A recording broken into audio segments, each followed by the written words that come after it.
दोस्तों आजकल एग्जाम में सेल यानी कोशिका से इस प्रकार के प्रश्न पूछे जाते हैं, यानी इस टाइप के क्वेश्चन पूछे जाते हैं जैसे निम्नलिखित में से कौन सा कोशिका अंग सेल ऑर्गन आत्मघाती थैला यानी सुसाइड बैग के नाम से जाना जाता है। तो यहाँ पे देखिए ऑप्शन लिखा हुआ राइबोसोम है, गोल्गी बॉडी है, लाइसोसोम है और माइटोकॉन्ड्रिया है। तो यहाँ पे जो ऑप्शन सी है यानी लाइसोसोम, इसी को आत्मघाती थैला यानी कि सुसाइड बैग कहा जाता है।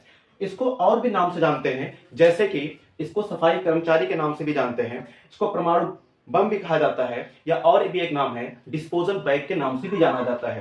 अच्छा, इसको सफाई कर्मचारी क्यों कहा जाता है? क्योंकि जो आपका बैक्टीरिया है, जो वायरस है, उसको साफ करता है, उसको मारने का काम करता है, और जो आपकी क्षतिग्रस्त कोशिका है यानी जो सेल है जो डैमेज हो जाती है उसको भी साफ करने का काम लाइसोसोम करता है, इसीलिए इसको सफाई कर्मचारी भी कहा जाता है। तो यहाँ पे आत्मघाती थैला यानी सुसाइड बैग किसे बोलेंगे? लाइसोसोम को बोलेंगे। बाकी के जो और ऑप्शन है राइबोसोम, इसको क्या बोला जाता है? तो इसको प्रोटीन फैक्ट्री बोला जाता है, क्योंकि यहीं पे प्रोटीन का निर्माण होता है, प्रोटीन का प्रोडक्शन होता है। तो राइबोसोम प्रोटीन फैक्ट्री के नाम से फेमस है, यानी इसको प्रोटीन फैक्ट्री कहा जाता है। गोल्गी बॉडी, इसको मदर ऑफ द सेल यानी कोशिका की माता कहा जाता है, क्योंकि इसका काम क्या है? जो आपका प्रोटीन है, जो आपका लिपिड है, उसको पैकिंग करना, उसकी पैकेजिंग करना।